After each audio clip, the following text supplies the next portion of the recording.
बिस्मिल्लाहिर्रहमानिर्रहीम अस्सलामु अलैकुम वरहमतुल्लाहि वबरकातुहू। डियर स्टूडेंट्स, हम लोग बीएससी की मैथमेटिक्स को डिस्कस कर रहे हैं और मैथमेटिकल मेथड का चैप्टर नंबर हम लोगों ने 4 शुरू किया हुआ, जो कि बीएससी मैथमेटिकल मेथड की बुक हम लोग यूज़ करते हैं बीएससी में या बीएस में। उसका हम लोगों ने चैप्टर नंबर 4 शुरू किया हुआ है। ये मैट्रिसेस के बारे में है। इसके अलावा नेक्स्ट चैप्टर भी हम लोग जो करेंगे वो भी मैट्रिसेस के बारे में। 4, 5 और 6 मेथड का जो चैप्टर है वो मैट्रिसेस के बारे में है। ठीक है, तो इन चैप्टर्स को करने के लिए सबसे पहले आप लोगों को मैट्रिक्स क्या होता है, इसके अलावा जितनी भी इसकी टाइप्स हैं उनकी डेफिनेशन और उनके कंसेप्ट क्लियर होने चाहिए। ठीक है, तो ये कंसेप्ट क्लियर करने के लिए मैट्रिक्स क्या होता है और उसकी कितनी टाइप्स होती हैं, ये मैंने डिटेल के साथ एफएससी पार्ट 1 में मैंने समझा दिया था। अगर आप लोगों को ये वाले मेरे लेक्चर्स नहीं मिल रहे तो डिस्क्रिप्शन में मैंने लिंक दे दिया है मैट्रिक्स उसकी प्लस उसकी टाइप्स पार्ट 1 और पार्ट 2 ओपन करके लाजमी वॉच कर लीजिए। अगर वो डेफिनेशंस आप लोगों को समझ आ गई तो ये चैप्टर्स 4, 5 और 6 जो कि बीएससी की मैथमेटिकल मेथड की बुक में है, ये आप लोगों के लिए बिल्कुल ही आसान हो जाएंगे और ये आप लोगों को आसानी से ये चैप्टर समझ आ जाएंगे। ठीक है, तो मेरी आप लोगों से गुजारिश है कि डिस्क्रिप्शन में जो लिंक दिया हुआ है matrix and its types part 1 और पार्ट 2 ओपन करके उनको अच्छे तरीके से समझ लीजिए। ठीक है, उसमें मैंने डिटेल के साथ एक्सप्लेन के साथ उनकी डेफिनेशन प्लस उनकी एग्जांपल्स समझाई। ठीक है, तो अभी हम लोग जो एक्सरसाइज कर रहे हैं 4.2 है और इसका क्वेश्चन नंबर चल रहा है यहाँ पे 3। इससे पहले डिफरेंट लेक्चर्स के अंदर मैंने आप लोगों को एक्सरसाइज 4.1 कंप्लीट करवा दी थी और एक्सरसाइज 4.2 के क्वेश्चन नंबर 1 और 2 भी करवा दिए थे। तो अभी हम लोग करने वाले हैं यहाँ पे क्वेश्चन नंबर 3। इसमें कहता है ए इज इन्वर्टिबल। इन्वर्टिबल का मतलब होता है कि ए इनवर्स एग्जिस्ट करता है, ए इनवर्स एग्जिस्ट करता है and A B is equal to है नल मैट्रिक्स। यहाँ पे 0 लिखा हुआ है, 0 नहीं है, ये नल मैट्रिक्स के बराबर है। ठीक है, ये नल मैट्रिक्स के बराबर है, ये गिवन है। कहता है show that B is equal to 0, मतलब बी नल मैट्रिक्स के बराबर है। बहुत ही आसान है, ये शॉर्ट क्वेश्चन में आ सकता है पेपर में। 2 से 3 स्टेप का सवाल है, गौर से समझना है कि मैं किस तरीके से करना चाह रहा हूँ। ठीक है, तो इसका प्रूफ यहाँ पे कहता है कि A is invertible. A is invertible. A is invertible का मतलब क्या है कि ए इनवर्स एग्जिस्ट करता है। ठीक है, अगर ए इनवर्स एग्जिस्ट करता है तो ए को ए इनवर्स से मल्टीप्लाई करें या इनवर्स को ए से मल्टीप्लाई करें, जवाब क्या आएगा? आइडेंटिटी आएगा। ठीक है, तो यहाँ पे उसने गिवन दे दिया है बी इज इक्वल टू है नल मैट्रिक्स के, देन यहाँ पे then show that B is equal to null matrix 0। यहाँ पे ये गिवन है A B is equal to null matrix के। ठीक है, तो हम क्या करेंगे, जब ए इन्वर्टिबल है तो ए इनवर्स एग्जिस्ट करता है, तो by associative law A inverse multiply कर देंगे बोथ साइड। ठीक है, यहाँ पे आ जाएगा ए बी और is equal to A inverse और ये क्या है 0 के। तो इसको लिख सकते हैं ए इनवर्स ए और यहाँ पे ये b is equal to A inverse को नल मैट्रिक्स को किसी भी इनवर्स से मल्टीप्लाई करो, जवाब क्या आएगा? नल मैट्रिक्स ही आएगा। ए इनवर्स ए किसके बराबर होता है? आइडेंटिटी के, और ये b is equal to null matrix. तो आइडेंटिटी मैट्रिक्स को किससे भी मैट्रिक्स से मल्टीप्लाई करो, जवाब ओरिजिनल मैट्रिक्स ही आएगा, b इज इक्वल टू आ जाएगा नल मैट्रिक्स के।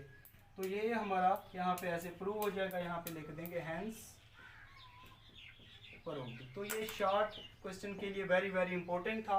इसके बाद हम लोग इसका करते हैं क्वेश्चन नंबर 4, वो भी वेरी वेरी इंपॉर्टेंट है जी स्टूडेंट। उसके बाद हमारे पास है क्वेश्चन नंबर 4 एक्सरसाइज 4.2 का। ये वेरी वेरी इंपॉर्टेंट क्वेश्चन है फॉर एग्जाम, इंपॉर्टेंट क्वेश्चन है, थोड़ा सा आप लोगों ने गौर करना है, बिल्कुल ही आसान है। इसमें कहता है कि पहले इसकी स्टेटमेंट को समझें, उसके बाद हम लोग इसका प्रूव करेंगे। Let A and B different n cross n matrix. वो कहता है कि ए और बी क्या है? डिफरेंट हैं विद रियल एंट्रीज, मतलब इसके अंदर जितने भी एलिमेंट्स हैं वो डिफरेंट हैं। तो इसके प्रूफ के लिए हम लोग साथ साथ लिखते जाते हैं।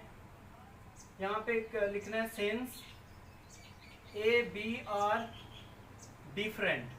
डिफरेंट का मतलब क्या है कि A is not equal to B, मतलब ये ए और बी आपस में बराबर नहीं है क्योंकि वो कहता है कि इसके अंदर जो एंट्रीज हैं वो चेंज हैं, ठीक है, डिफरेंट है। और यहाँ पे उसने दे दिया A square B is equal to वो B square A and B A की पावर 3 इज इक्वल टू वो बी की पावर 3 के, show that A square plus B square is not invertible, ये हम लोगों ने प्रूव करना है। तो यहाँ पे जो गिवन है पहले वो लिख लेते हैं, given that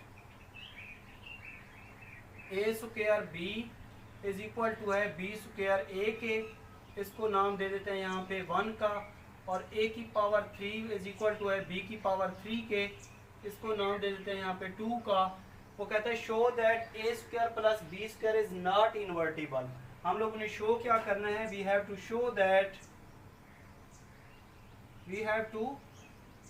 that A square plus B square is not invertible, ये हम लोगों ने क्या करना है, प्रूव करना है।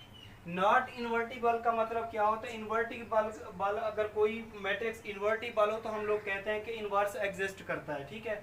अगर ये नॉट इन्वर्टिबल है तो इसका मतलब इन्वर्स एग्जिस्ट इस पे नहीं करता। तो हम लोगों ने प्रूव क्या करना है कि A square plus B square पे इन्वर्स एग्जिस्ट नहीं करता, ये प्रूव करना है, ठीक है। तो हम लोग क्या करते हैं कि इसको प्रूव करने के लिए इसका उलट प्रूव करते हैं, मतलब कंट्रेरी हम लोग लिखते हैं कि ये इस पे इन्वर्स एग्जिस्ट करता है, ठीक है। हम लोग पहले यही कर लिखते हैं, हम लोग लिखेंगे कि A square B square is invertible, let यहाँ पे लेट कर लेते हैं कि हम लोग के इस पे ये इन्वर्टिबल है, वो कहते हैं नॉट इन्वर्टिबल, हम लोग कहते हैं कि इन्वर्टिबल है, तो उस लिहाज से प्रूव करते हैं। Let A square plus B square is invertible, अगर इन्वर्टिबल है तो इस पे इन्वर्स एग्जिस्ट करता है, तो हम लोग इसका इन्वर्स लेते हैं। Suppose C is it's inverse, हम ले लेते हैं कि C क्या है, इसका एक इन्वर्स है। तो जब इसका इन्वर्स C है तो उसको जब दो, आप लोगों को पता है जब इसको इसे मल्टीप्लाई करेंगे तो जवाब क्या आएगा, आइडेंटिटी आएगा, ठीक है। सो अगर हम लोग इन दोनों को मल्टीप्लाई करें, ए स्क्वायर प्लस बी स्क्वायर को सी से मल्टीप्लाई करें तो जवाब क्या आएगा, आइडेंटिटी आएगा। यहाँ पे इसको नाम दे देते हैं, इक्वेशन ए का नाम दे देते हैं, ठीक है। तो हम क्या करते हैं, सबसे पहले इस इक्वेशन को ए से मल्टीप्लाई करेंगे, फिर बी से मल्टीप्लाई करेंगे और चेक करेंगे कि क्या ये आपस में डिफरेंट आते हैं। A is not equal to B, A is equal to B आता है या A is not equal to B आता है। अगर हम लोग a मल्टीप्लाई कर लें बोथ साइड तो ये ए स्क्वायर प्लस बी स्क्वायर और यहाँ पे c, तो ये हो जाएगा। a को आइडेंटिटी से मल्टीप्लाई करें, जवाब क्या आएगा, आइडेंटिटी। a को अंदर मल्टीप्लाई करें और c को भी मल्टीप्लाई करें तो a की power 3c plus A B square और ये c। a की पावर 3 ये गिवन है, किसके बराबर है, यहाँ पे b की पावर 3 के बराबर है। तो इसको लिख सकते हैं b की पावर 3 और ये वाला c plus A B square और यहाँ पे c। यहाँ पे मैंने क्या लिखा कि a की पावर 3 इज इक्वल टू है b की पावर 3 के, तो a की पावर 3 की जगह पे मैंने क्या लिखा, b की पावर 3। अगर इसमें से हम लोग कॉमन ले लें, कॉमन देखें क्या आता है इसमें से, यहाँ पे इसको सॉल्व कर लेते हैं। ये आ जाएगा a इज इक्वल टू, इसमें से कॉमन आ जाएगा b प्लस सी, b प्लस ए आ जाएगा, ठीक है। b स्क्वायर c कॉमन आ जाएगा, इसमें से b स्क्वायर c कॉमन आ जाएगा। तो इसको हम लोग ऐसे भी लिख सकते हैं, a plus b square c, इसको नाम दे देते हैं यहाँ पे इक्वेशन a का नाम दे देते हैं, ठीक है। अब इसी इक्वेशन के साथ आप लोग b को मल्टीप्लाई करो, b multiply equation a both sides, तो ये हो जाएगा b i is equal to, b को मल्टीप्लाई करेंगे तो a square plus b square और यहाँ पे c, b को मल्टीप्लाई आइडेंटिटी के साथ मल्टीप्लाई करें b, ये हो जाएगा b a का स्क्वायर प्लस b a का स्क्वायर और c को भी साथ लिख लो, b a square c plus b की पावर 3 और ये c। अब गौर करें कि b की यहाँ पे b a स्क्वायर किसके बराबर है, b a स्क्वायर किसके बराबर है, a स्क्वायर b के। तो इसको लिख सकते हैं b is equal to A square B C plus B की पावर 3 और ये c। इसमें से अगर हम लोग कॉमन ले लें बी स्क्वायर सी कॉमन ले लें तो ये हमारे पास आ जाएगा ए प्लस, इसमें से कॉमन क्या आ जाएगा बी सी, बी स्क्वायर सी कॉमन आ जाएगा। ठीक है, बी स्क्वायर ए। जी स्टूडेंट ये थोड़ी सी मिस्टेक की थी हम लोगों ने, ये इसकी गलत वैल्यू लिखी थी, ये आप लोग बुक पे देख लेना। अब देखें यहाँ पे बी ए स्क्वायर किसके इक्वल है, ए बी का स्क्वायर। बी ए स्क्वायर किसके बराबर है, बी ए स्क्वायर किसके बराबर है, ए बी का स्क्वायर। तो ये हो जाएगा ए बी का स्क्वायर सी प्लस बी की पावर 3 और ये सी। इसमें से अगर हम लोग बी स्क्वायर सी कॉमन ले लें तो हमारे पास आ जाएगा ए प्लस बी, बी स्क्वायर सी हम लोगों ने क्या ले लिया, कॉमन ले लिया। ये इक्वेशन क्या आ गई, बी आ गई। ठीक है, अगर आप लोग ए इक्वेशन और बी इक्वेशन को गौर करें तो यहाँ पे देखें ये दोनों का रिजल्ट क्या आया, बराबर आया। तो आप लोग लिख सकते हैं बाय ए एंड बी से ए इज इक्वल टू क्या आया, बी आया। लेकिन यहाँ पे वो क्या कहता था कि ए और बी क्या है, डिफरेंट है, डिफरेंट है मतलब आपस में बराबर नहीं है। लेकिन हम लोगों ने क्या किया, यहाँ पे ये बराबर आ गया। तो हमने जो लेट किया यहाँ पे सपोज किया, हम सपोज किया हुआ है ये वापस ले लेंगे क्योंकि हम लोग ने इसको जो सपोज किया ये गलत किया यहाँ पे, क्योंकि ये तो दोनों बराबर आ गए। लेकिन सवाल में वो कहता है, क्वेश्चन में वो कहता है ये बराबर नहीं है। आप लोगों ने लिखना है आवर सपोजिशन इज,